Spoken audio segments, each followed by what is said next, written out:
Eu sou a Thaís Roque e esse é o De Carona na Carreira, um podcast que apresenta as mais incríveis jornadas profissionais, de executivos a celebridades.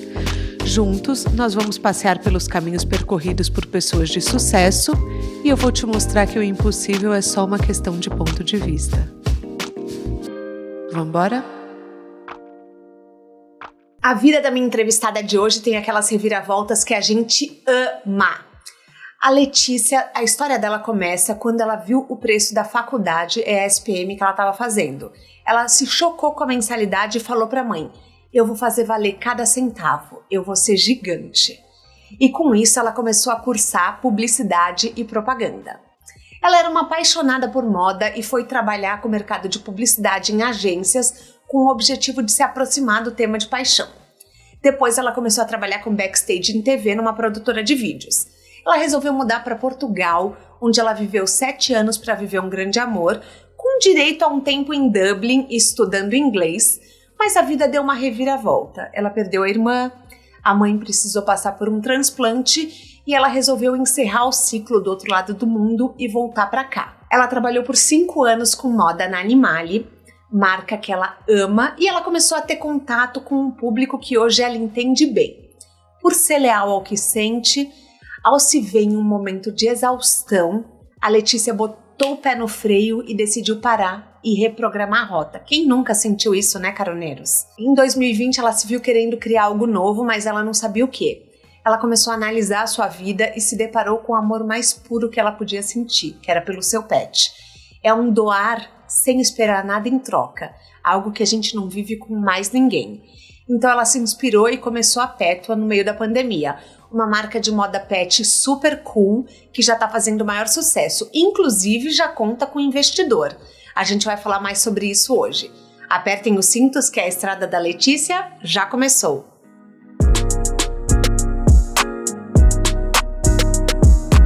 Letícia, seja bem-vinda ao De Carona na Carreira. Quer dar um oi para os nossos caroneiros? Oi, gente, tudo bem? Obrigada pelo convite, é um prazer estar aqui. Imagina, não, eu tô chocada, caroneiros, eu já vou começar compartilhando essa informação. Existem mais pets do que crianças no Brasil. No mundo, né? No mundo. No mundo, mas o Brasil é bem significativo. Então, você me contou na nossa reunião de briefing que são 79 milhões de cães e gatos no Brasil. Eu não sei quantas crianças tem, gente, mas assim, tem mais pet.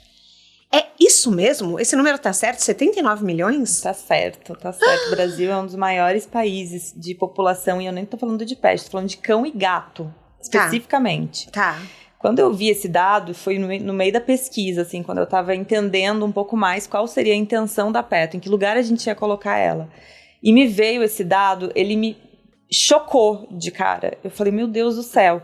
Se tinha a proporção de cães e gatos versus crianças até 13 anos. Dentro disso... Até 13 anos! Não é nem bebezinho! E a gente tá falando de um dado que já inicia em 2013. Desde 2013 já existe uma proporção maior de cães e gatos do que de animais, do que de humaninhos. Uhum.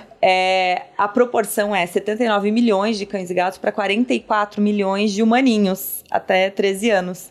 Então, toda aquela máxima que você já deve ter ouvido, de que as pessoas não estão mais tendo muito filho, elas estão trocando o filho por pet, o pet por planta, ela realmente existe, assim, isso não está acontecendo só no Brasil, né, acontece no mundo inteiro, e eu acho que é muito uma caracterização daquilo que a gente vive hoje, né? Essa nova geração, a gente trabalha muito, a gente tem apartamentos menores, a gente viaja muito mais, a gente dá muito mais espaço para a nossa independência, né? E para as experiências que a gente quer.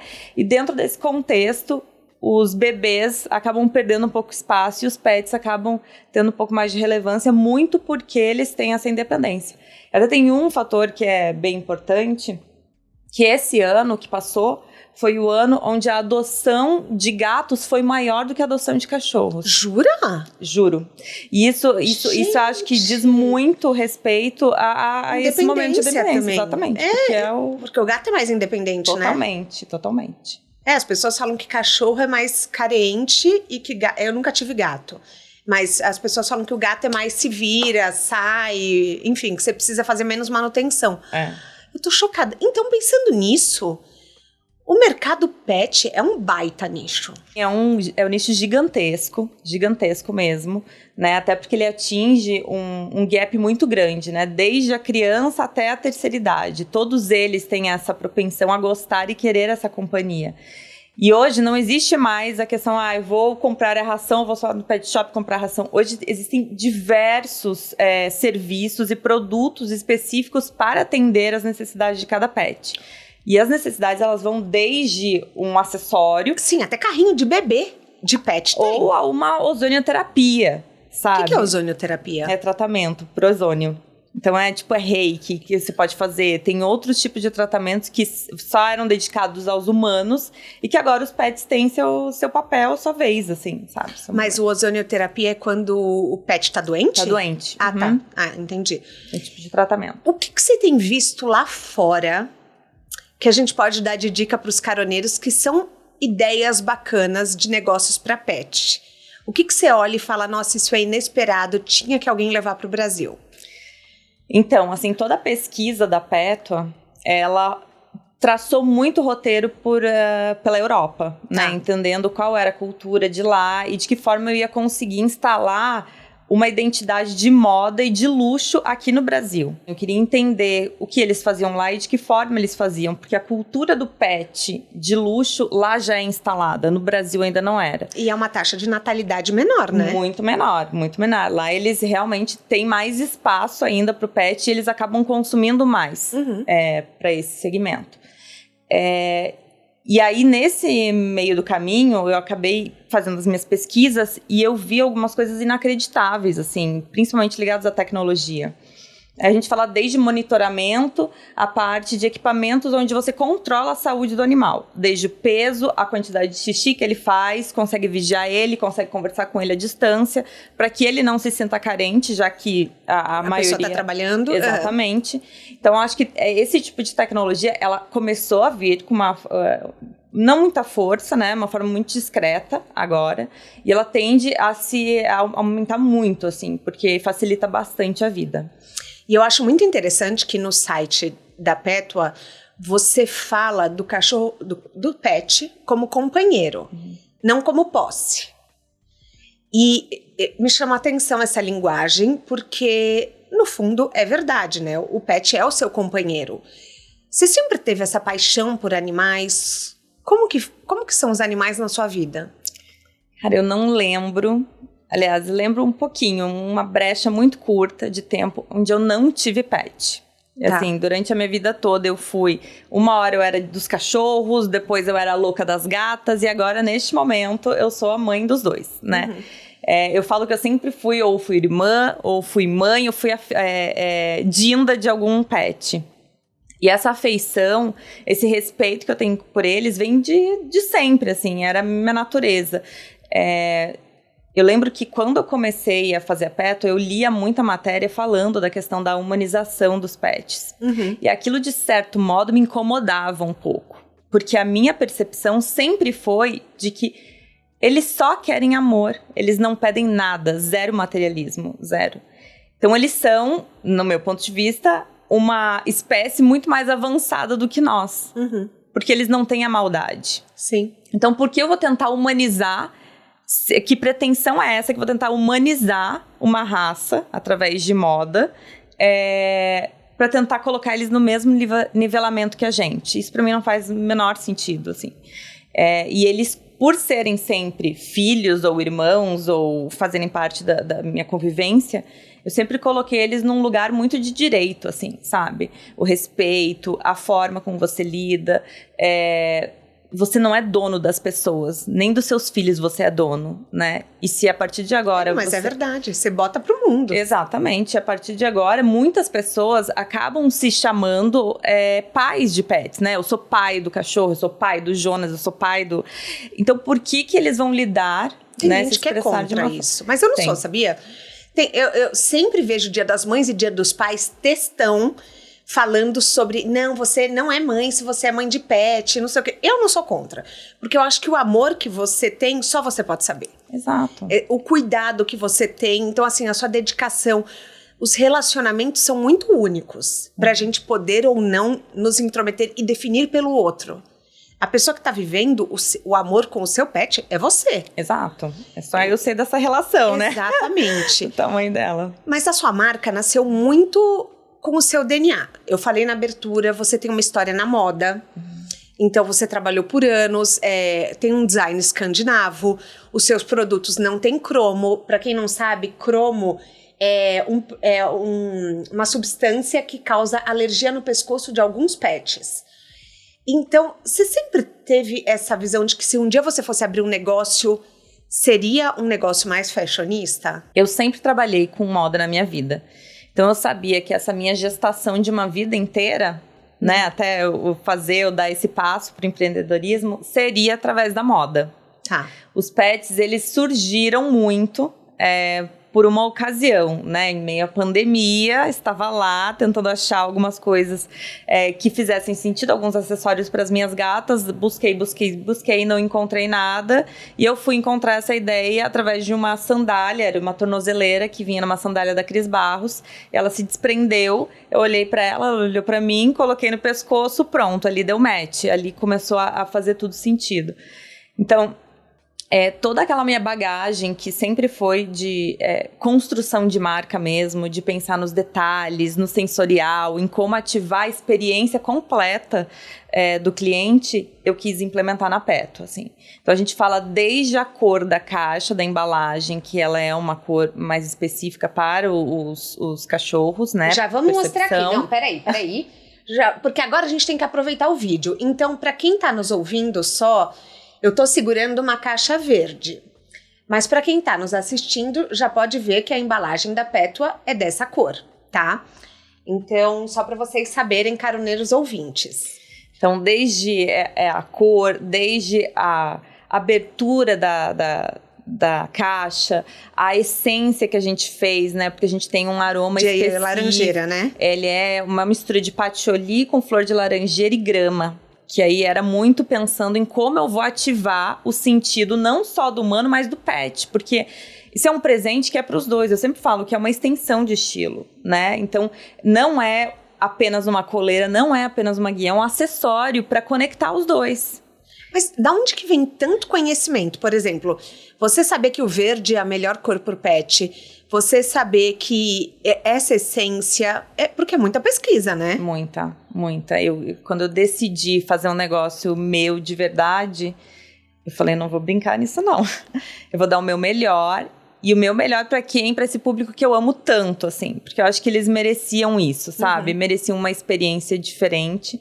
E o Brasil também precisava disso. Hoje a gente tem várias marcas muito legais, eu admiro o trabalho de todo mundo, assim, não sou de falar de concorrência, eu acho que todo mundo tem espaço para brilhar a sua estrela, só que eu sentia muita falta de alguém que trouxesse essa extensão do meu estilo, porque eu me coloquei dentro de um lugar onde eu, consumidora de marcas que, tipo Animale, como eu já trabalhei, qual seria o acessório que eu colocaria para os meus pets utilizarem? Eu não conseguia encontrar isso no mercado.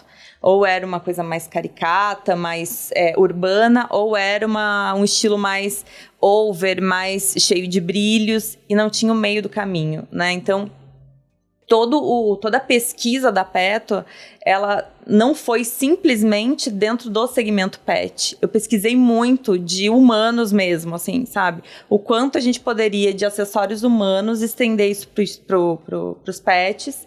E aí já começou toda a parte do sensorial, que pra mim faz muito sentido. Eu sou uma pessoa que sou louca por cheiros, então a essência, ela começou, quando eu comecei a Petto, eu já decidi, vou fazer uma essência que os dois reconheçam, assim, sabe? Os dois reconheçam.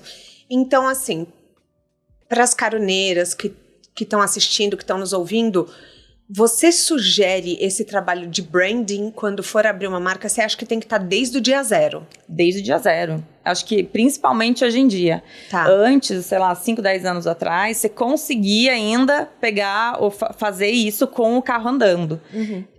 Nunca foi aconselhável, tá? Mas hoje em dia, as marcas elas já nascem prontas. As coisas são muito mais rápidas, a concorrência é muito maior. Então, você já precisa nascer com uma ideia muito pronta. Porque você não tem tanto tempo para firmar realmente quem você é, sabe? Então eu diria assim, invista bastante. Sim. Em conseguir comunicar e delimitar seu espaço no mercado. No mercado.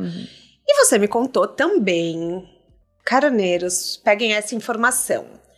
Os pets são o segundo tema mais instagramado nas redes sociais. É isso? Era isso. Ah, tá.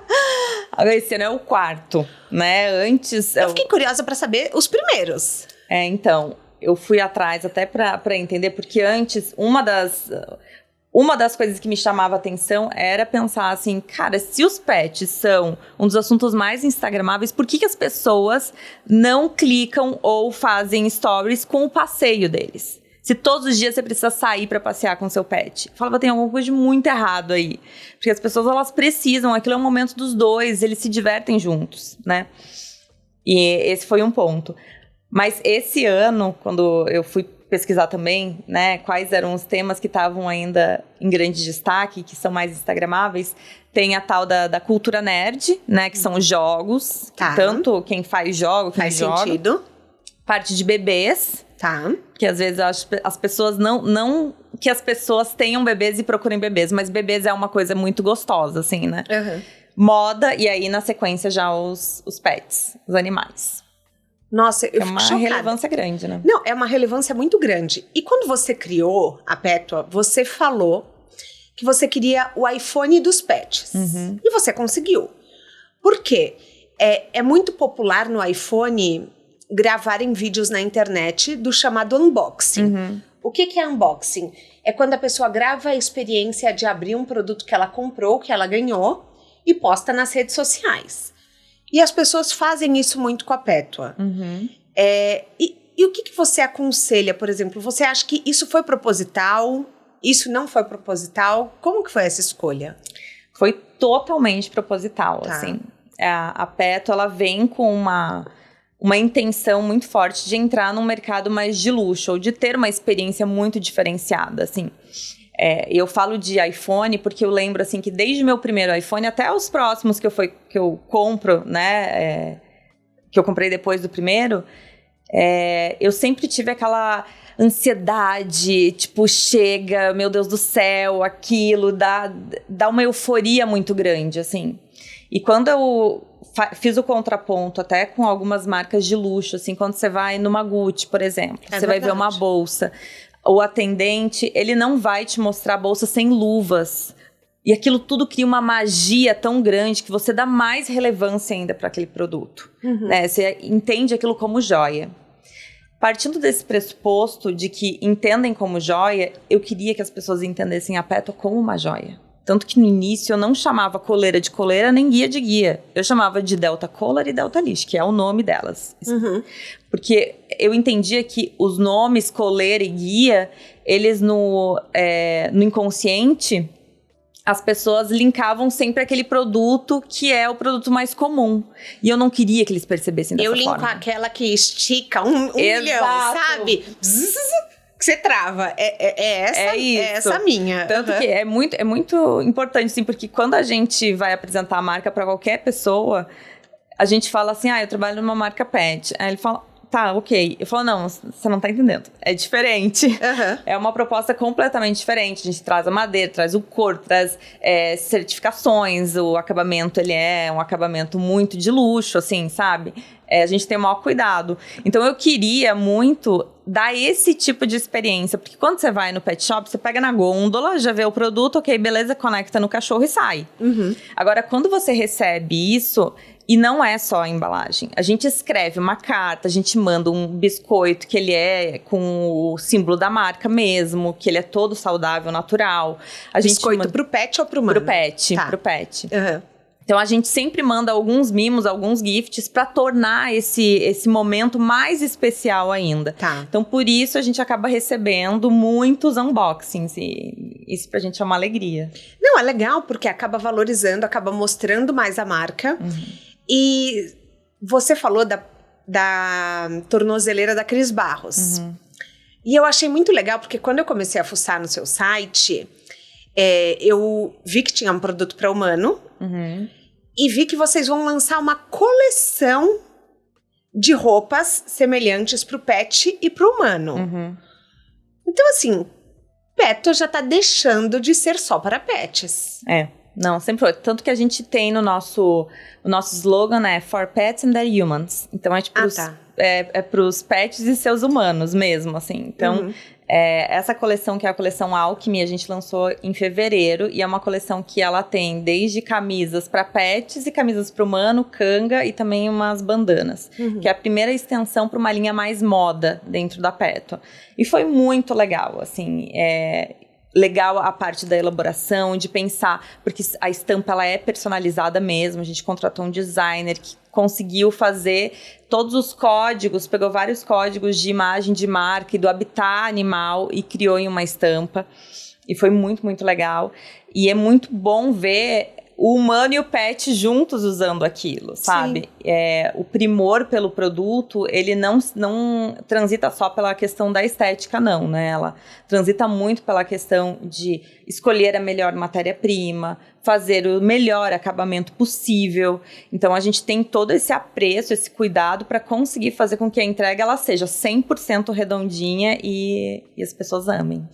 Você falou, quando a gente conversou, que você queria muito que fosse uma cadeia de produção justa, boa, que assim, que não tivesse dor ou sofrimento durante o processo, que fosse tudo, enfim, que as pessoas recebessem justamente.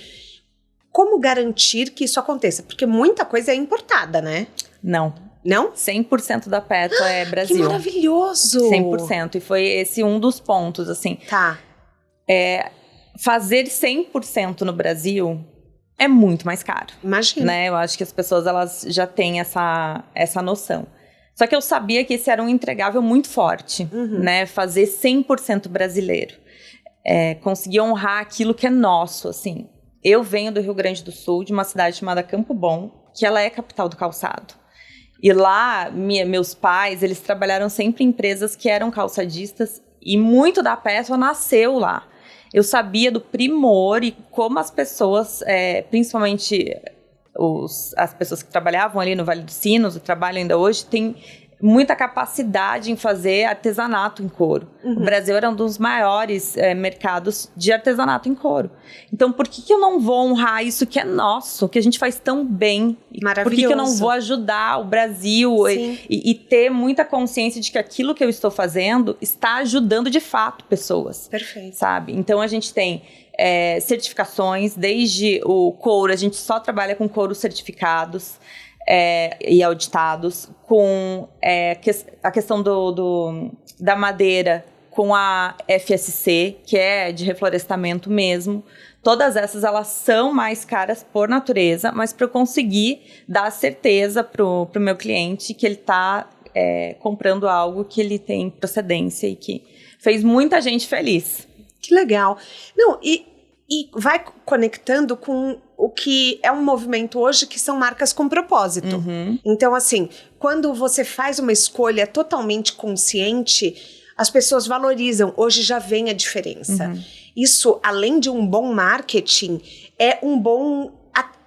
assim, um bom karma, vamos falar. E assim, e dá um quentinho no coração saber que você se importa. É muito importante isso. Agora, um fato curioso que eu queria trazer para os caroneiros é que você optou, no começo, por vender em lojas de humanos e não de pets. O que eu acho um movimento arriscado. Por que essa foi sua escolha inicial? Principalmente porque eu sabia que o produto ele teria toda esse entregável, essa embalagem diferente. Ele era um produto, era ainda, né? Um produto que o mercado ainda não está 100% acostumado, porque muitas pessoas têm dúvidas em relação ao couro, se realmente é confortável para o pet, se é durável, se vale a pena, se ele é só bonito, enfim, são várias barreiras que a gente precisa ir passando, mas graças a Deus estamos indo muito bem nisso. E o fato de não apostar em pet shops foi muito porque eu fui acompanhar, assim, né? Como eram alguns pet shops, as pessoas que entravam lá dentro, como era o consumo, de que era o consumo, né? O maior consumo dentro de um pet shop é de alimentação. Tá. E normalmente tem muita coisa, muita informação, muitos produtos juntos.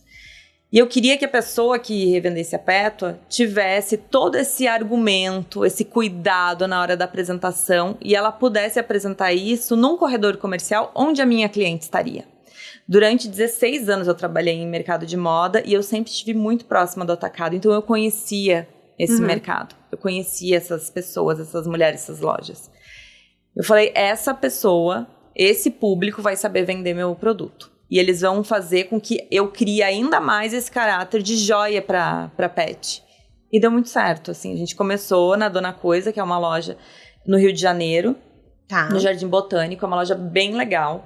Por que a escolha da Dona Coisa? Muito pela curadoria que ela tem, assim. Ela não trabalha só com roupas, mas ela trabalha com mobiliários, decoração. Roupas é os 90% dela. Roupas e calçados. Mas muito pela questão do relacional. Ela é uma mulher que ela tem uma carteira muito sólida, ela tem marcas muito legais, ela tem um mindset que eu admiro bastante, e eu falei, eu quero estar do lado dessas pessoas. E aí até hoje, assim, a gente escolhe muito o ponto de venda pela relação, porque eu preciso saber se a pessoa ela vai realmente conseguir performar, sabe? É o filho, né? A gente quer que trate bem o nosso filho. Mas eu acho super... Eu acho esse tema super atraente e diferente. Porque é raro. Quando você falou, me surpreendeu. Então, assim, a primeira coisa que me vem à mente, por exemplo, seria vender em lojas fitness, porque quem faz esporte... Não sei, é uma crença minha, talvez tende a ter mais pet. Rolou uma pesquisa de público, assim, para escolha? Rolou muito a pesquisa de público para fazer a marca, né? A gente olhou e até os dados do mercado de quantos pets se tinham por família e quais eram os pets. Hoje o Cris, que estava aqui maquiando a gente, ele tem 6 pets. Então, na hora que ele me falou 6, eu falei, Cris, 6 pets? Então, assim, é realmente porque quando a gente vai ter filho, a gente tem 1, 2, 3, não sei, normalmente. Hoje em dia nem 3, né? Porque financeiramente é inviável. Mas assim, então, você tem razão. Quando você pesquisou, conta, desculpa que eu te interrompi. Quando eu pesquisei, eu vi que existia, né, essa demanda muito clara e que eu precisava disseminar ela, assim, falar, eu vou apostar nisso, né, eu vou criar essa cultura. Sim. As pessoas, elas não saem de casa do nada, eu quero comprar uma coleira de couro com os metais que são Zamaki, que seja toda a cadeia transparente. Gerar o desejo. Exatamente. Então é muito mais gerar desejo, se comunicar de uma forma que esse público vai entender e vai conectar o estilo de vida deles. E aí, por fim, né, eu acabei caindo dentro dessa ideia, que era a ideia de iniciar através de lojas e não de pet shops. Hoje a gente tem pet shop. Hoje você vende pet? Sim, a gente acabou de lançar na Fazenda Boa Vista. Que fica 1 horinha aqui de São Paulo. E a gente começou a vender lá. E foi ótimo. Assim, eu acho que ali é um exemplo claro de que estar no lugar certo, na hora certa, faz muito sentido. Assim, porque a gente atingiu muito público e as pessoas que identificam a Pétua lá, elas, não, isso é total meu lifestyle, eu vou levar. E elas voltam a comprar. Isso é também um outro dado bem importante. A gente tem uma taxa de recompra muito alta. Legal. Quem compra da gente volta a comprar da gente. Por tudo, assim. E a gente recebe depoimentos muito grandes. Então, é uma validação 360 que pra gente é muito importante. Quando a gente vê o preço dos produtos, a gente sabe que é um público A. Como foi essa escolha de público? A escolha de público foi muito com base naquilo que eu convivi nos últimos tempos, né? Meu ambiente de trabalho e o público que eu comunicava era um público mais A. E quando eu comecei a fazer a pesquisa para lançar a marca, eu relacionei várias marcas e todas elas brigavam por um público BC. Era como se tivessem muitas marcas brigando pelo mesmo consumidor. E pouquíssimas marcas conseguindo atingir um outro que estava em plena ascensão, que é o mercado mais de luxo. Até é importante falar isso, dentro da Pétua a gente tem um tripé, né, que eu falo que é o Delta. O Delta, ele gira em torno de tudo na marca. mas que conecta o mercado pet com o de luxo com o online, que é essa estratégia macro da Pétua.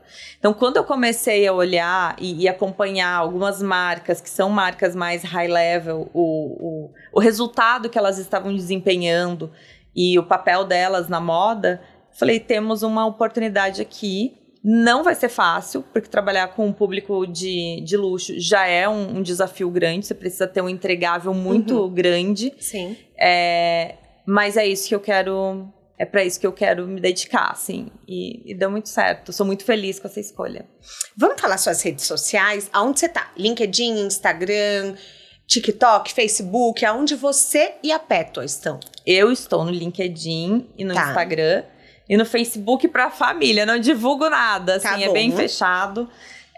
O meu Instagram é Lesewald, Lesewald. Tá, eu vou deixar o link no descritivo do podcast. Isso, e o da Pétua, a gente tá em todos. A gente tá no LinkedIn, a gente tá no Instagram, no Facebook, a gente tem site. Tá. E todos eles é Pétua Brasil. Tá, perfeito. Pétua com W, tá, gente? Isso, e o site é petua.com.br. Perfeito. As nossas, você já sabe, @ThaisRock. E se você quiser assistir o podcast, agora é possível através do YouTube ou do Spotify. Mas continua sendo possível só ouvir através do Deezer, do Apple Podcast, da Aurelo e de todas as outras plataformas. A Amazon, estamos em tudo. Gratuito. E também a nossa newsletter, que sai toda sexta-feira. Se você quiser se cadastrar, o link está no descritivo do podcast. E tem um mix de empreendedorismo, cultura pop. É bem legal, vale a pena, modéstia à parte. Tá linda. Então, agora eu queria falar um pouquinho com você sobre investimento. Você recebeu investimento, que é o que muita gente quer quando vai montar um negócio com menos de 1 ano de empresa. Como que foi? Você saiu buscando, pessoas vieram interessadas? Como que aconteceu? O fato de investidor, ele veio desde o início, assim. Eu sabia que eu precisava formatar a marca para ter investidores. Né? Entendi. Então, esse desafio que foi sair de uma CLT, onde eu era 100% marketing e virar uma empresária onde precisei entender do 360, foi bem desafiador, assim. No início, eu confesso que eu ia para as reuniões, eu ficava, gente do céu, não são pessoas comuns, né? A gente está falando de grandes empresários, que a gente precisa apresentar o projeto para eles. E eu tô falando da minha vida, né? Eu tava apresentando o meu maior amor, que hoje é perto. Claro. E eu adorei, porque assim, o primeiro momento eu fui nervosíssima pra reunião. Foi no Rio de Janeiro.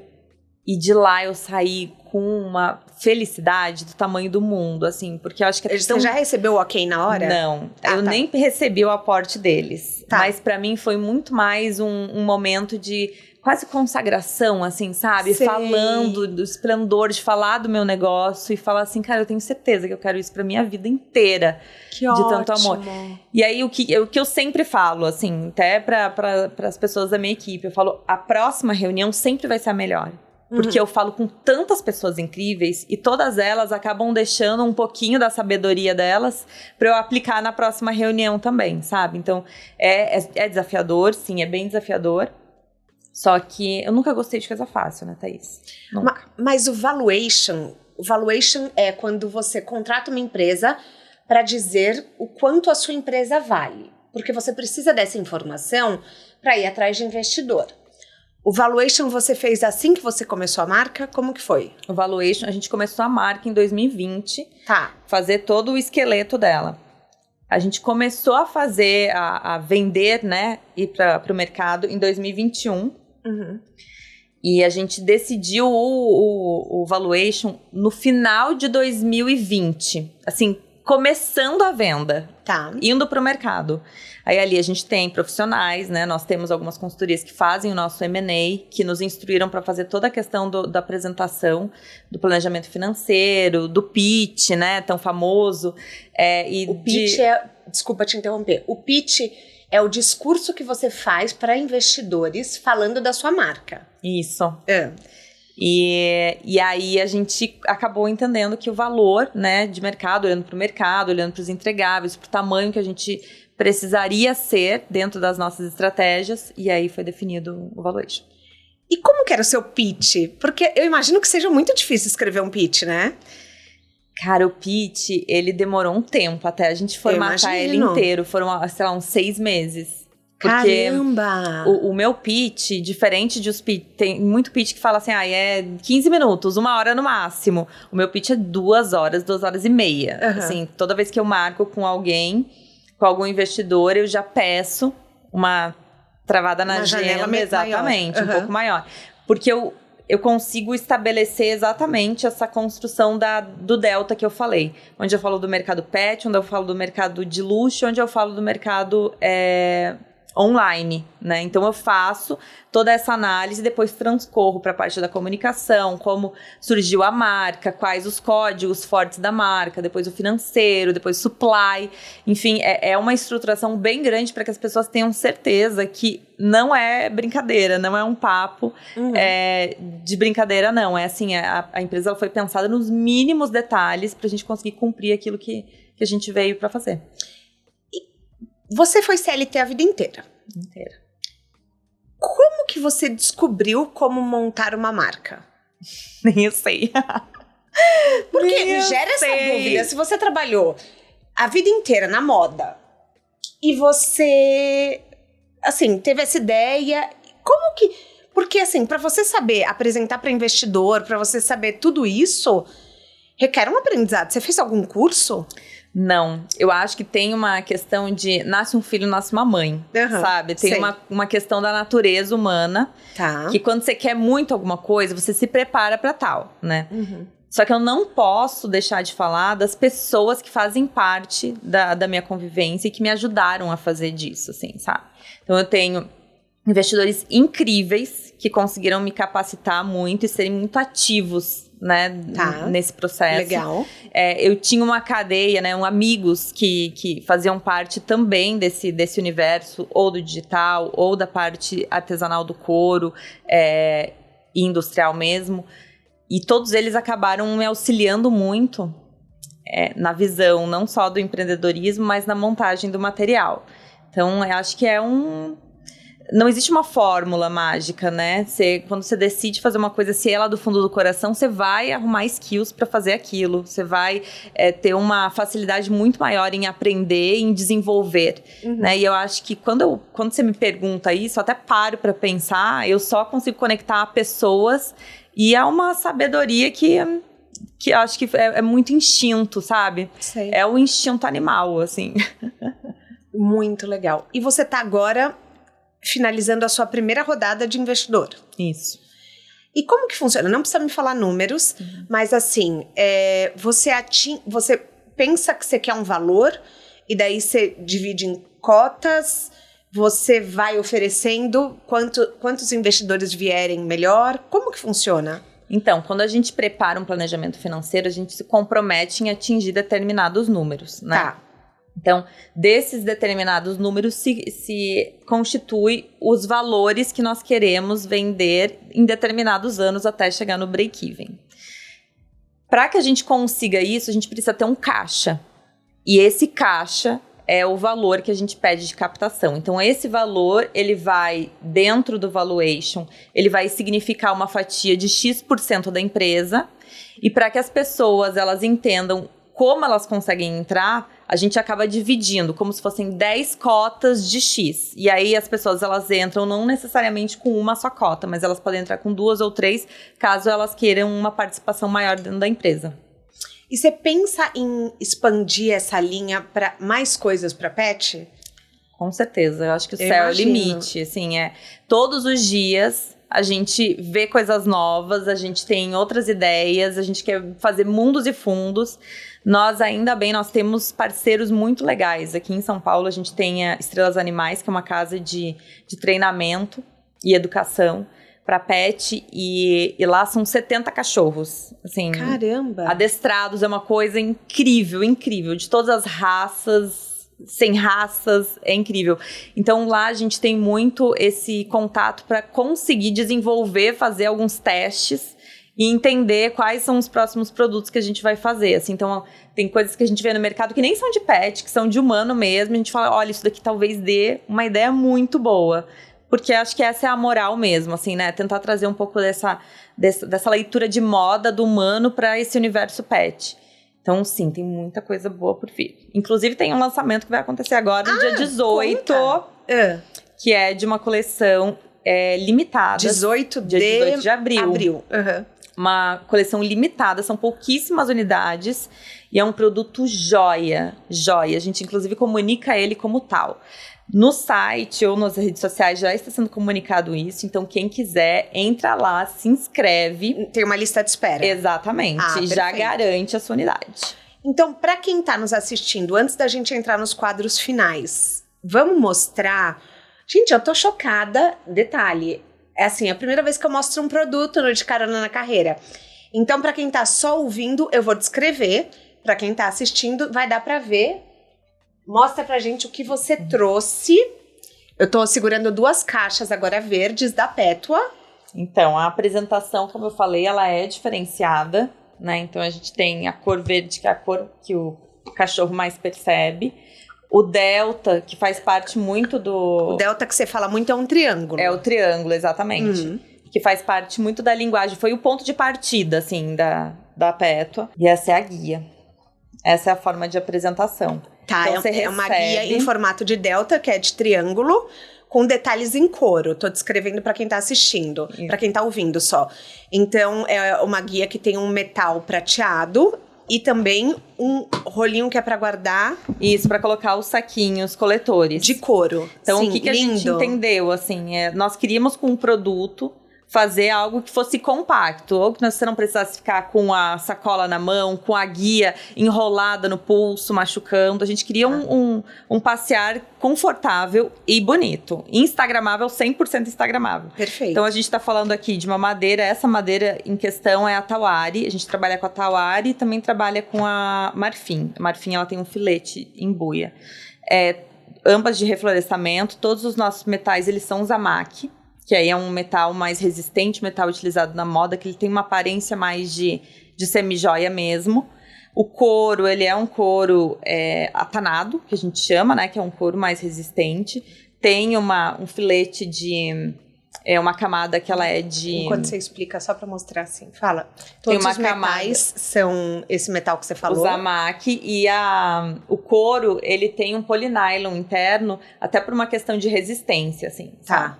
Todos os aviamentos, eles são personalizados da marca, então é 100% legítimo nosso. Inclusive... Você já patenteou? Tudo. Tá. Né? Eu entendi. É importante, porque é importante. É importante. É porque é mais icônico, assim, né? É uma coisa muito nossa. E não é uma fórmula da Coca-Cola que as pessoas não conseguiriam fazer, exatamente. Né? Então, acho que é muito mais pra gente delimitar o nosso espaço. Perfeito. E essa é uma dos tamanhos das coleiras. Essa daqui é o tamanho M.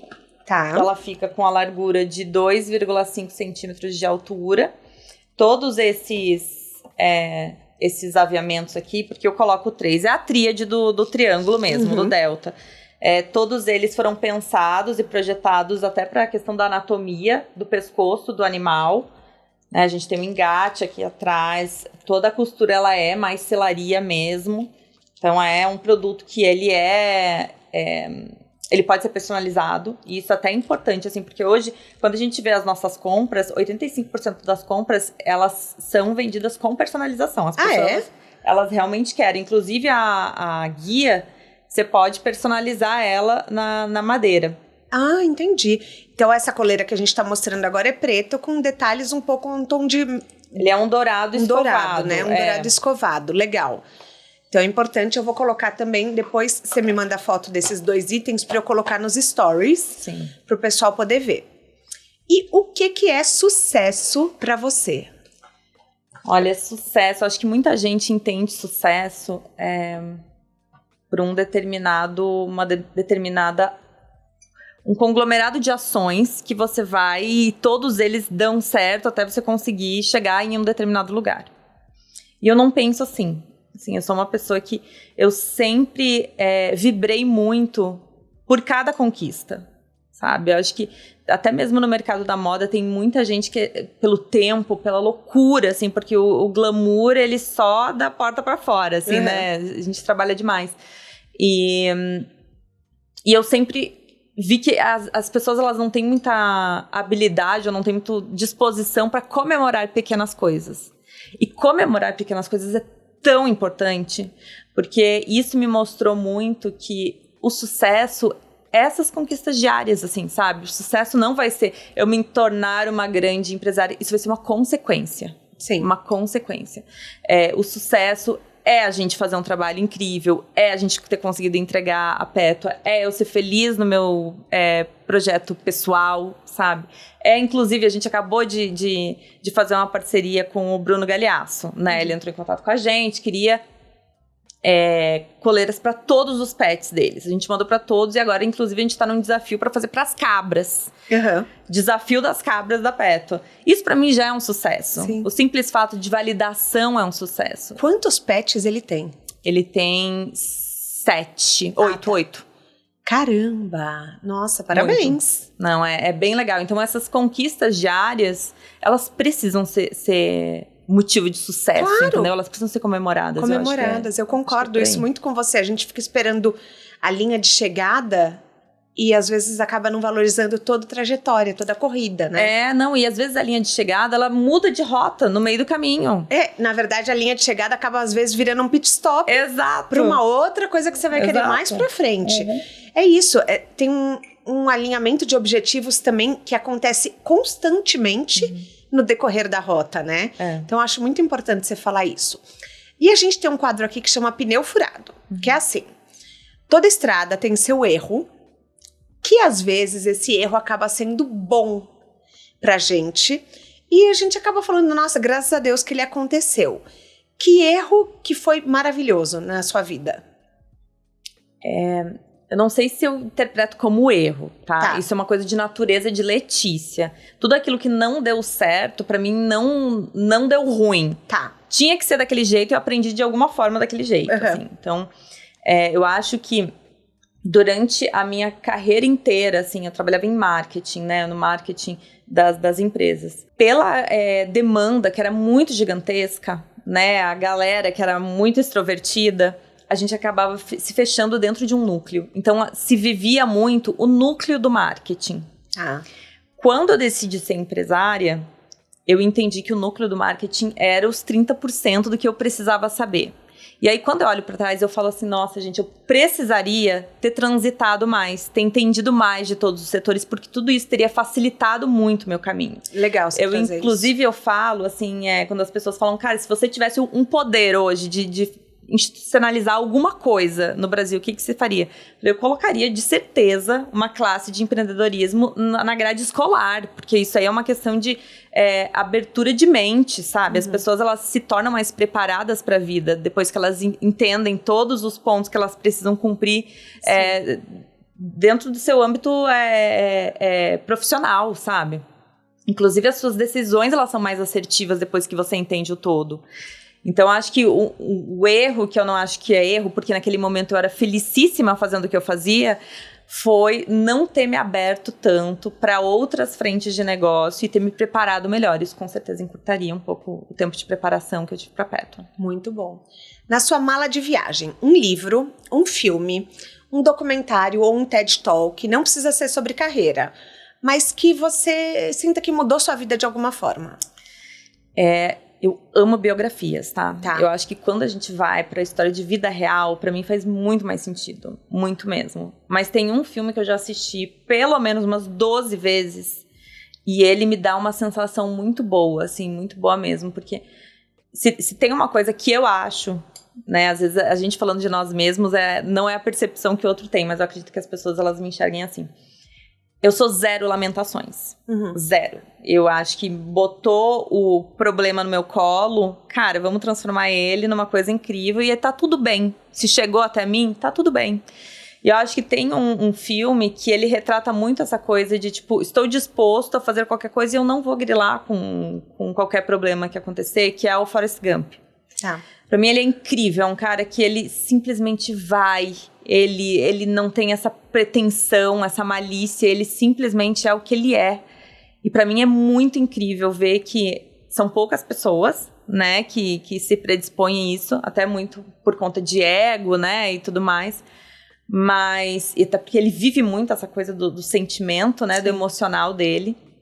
E eu acho que ele é um filme meio eterno, assim, sabe? É lindo, aquela coisa do aprendizado constante, quando você tá numa fase que é muito caótica, você para, assiste e relaxa, assim, sabe? Fala, não, deixa eu dar um freio aqui, deixa eu repensar minha rota, ver se é realmente isso.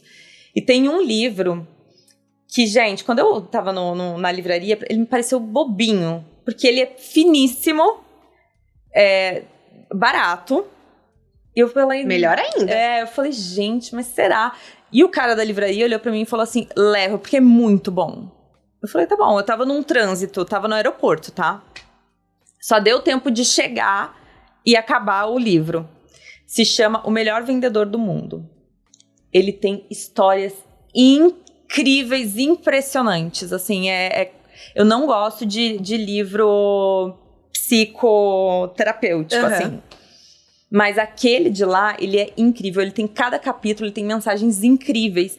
E eu fotografava e postava nos meus stories. E as pessoas perguntavam, por favor, quero saber qual é esse livro. Então, acho que ele é aquele livro de cabeceira que precisa ficar ali para de vez em quando você dar uma lida. Enfim, indico muito, assim. Acho que ele é muito bom. Eu vou deixar o link no descritivo do nosso podcast. Os dois, o filme e o livro. Então, quem não assistiu ainda Forrest Gump tem que assistir. E depois que eu ler esse livro, eu dou opinião pra vocês, porque com certeza me interessou. Letícia, a gente chega ao fim da nossa carona. Eu queria muito te agradecer, porque assim, eu nunca tinha falado do Universo Pet aqui. Tem mais de 130 episódios. E eu vi na sua empresa um DNA muito claro. Eu vi um propósito, por isso que eu quis te convidar. Quando a Manu me apresentou, aliás, um beijo, Manu, sei que você está assistindo. Quando a Manu nos apresentou, eu falei, claro, faz total sentido. Ela falou, leva ela para o podcast. Eu falei, claro, porque é isso. A gente vê a sua paixão. Parabéns. Ai, obrigada. É um prazer estar aqui. Me honra muito saber que a Peto é a primeira marca pet a participar do podcast. Falaria mais 1000 horas aqui contigo, você é uma querida, admiro demais seu trabalho e é um prazer estar aqui falando do meu grande amor, né, da Peto. Obrigada. Imagina. O De Carona na Carreira tem a consultoria de conteúdo do Álvaro Leme, a supervisão do José Newton Fonseca, a sonoplastia e edição do Felipe Dantas e a identidade visual do João Maganin. Todas as dicas que a gente abordou até aqui estão no descritivo do podcast e agora dá para você nos assistir no YouTube e no Spotify. Mas fica tranquilo que também dá para ouvir e é tudo gratuito. Bora lá no Instagram falar mais sobre o episódio de hoje. A gente volta na próxima semana com mais um De Carona na Carreira. Um beijo grande.